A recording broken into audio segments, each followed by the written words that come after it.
Olá, meus queridos amigos, sejam bem-vindos a mais um CPC na Veia. No programa de hoje, nós vamos falar sobre o artigo 464, no qual nós vamos entender os tipos de perícias que são realizadas, que são denominadas tipos diferentes de perícia, ou seja, inspeções que podem ser feitas pelo perito, e também vamos entender situações nas quais o juiz pode indeferir a solicitação de uma prova pericial. Então, vamos entender cada passo desse artigo 464 do Código de Processo Civil.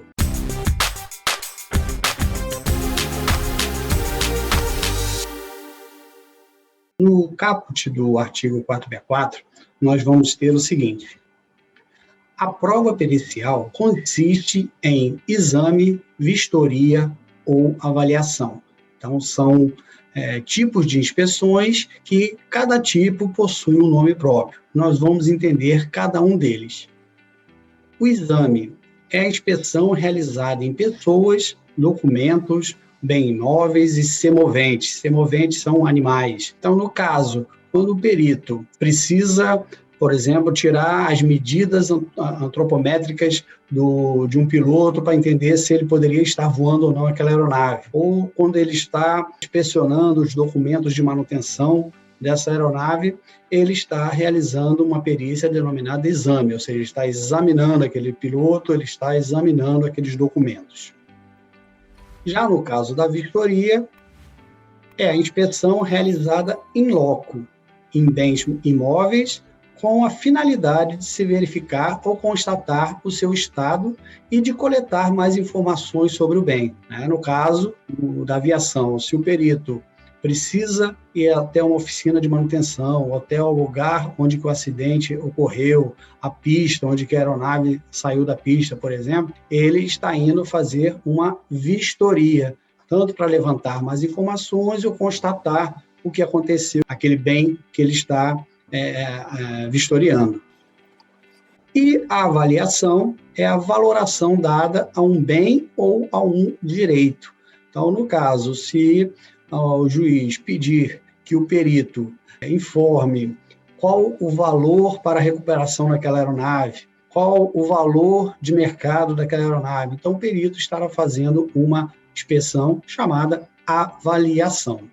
É lógico, os tipos de perícias não ocorrem isoladamente. Pode ser que sim, pode ser que não. Então, você pode estar fazendo exame em documentos, vistoria em motor da aeronave e também avaliação daquela própria aeronave. Então, pode estar acontecendo tudo ao mesmo tempo. Isso aí vai implicar também na sua cobrança, da sua proposta de honorário, porque ele vai ter um trabalho mais amplo a realizar.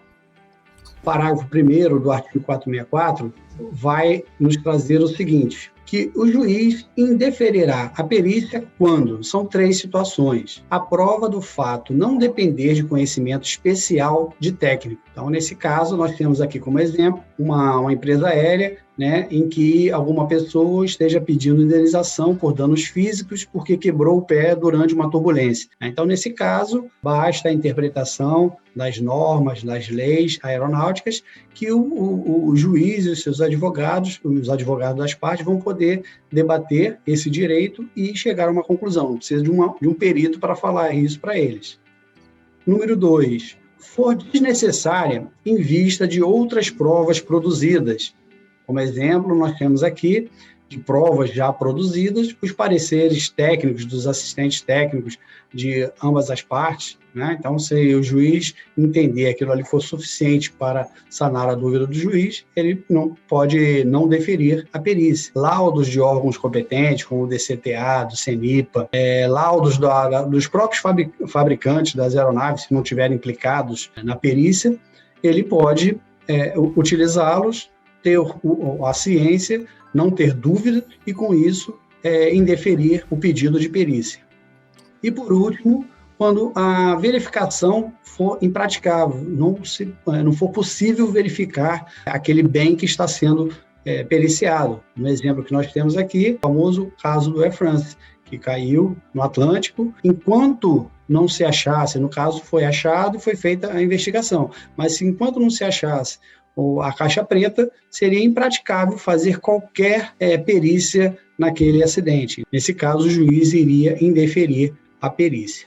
Com isso, meus queridos amigos, nós encerramos o nosso CPC na Veia de hoje, onde falamos sobre o artigo 464, entendemos os diferentes tipos de perícias, os nomes específicos de cada inspeção a ser feito numa perícia e também os motivos que levam o juiz a indeferir a produção de uma prova pericial. Tenho certeza que vocês vão conseguir agora, ao escrever seus laudos, utilizar os termos corretos para demonstrar o seu conhecimento, né, sua capacidade profissional. Se tiverem alguma dúvida, ainda algum outro questionamento, não deixem de fazer seus comentários, colocar suas propostas para novos assuntos que a gente venha a falar aqui no CPC na Veia, de forma que a participação de vocês sempre vai estar complementando e melhorando o trabalho que estamos fazendo no CPC na Veia. Muito obrigado e até o nosso próximo encontro.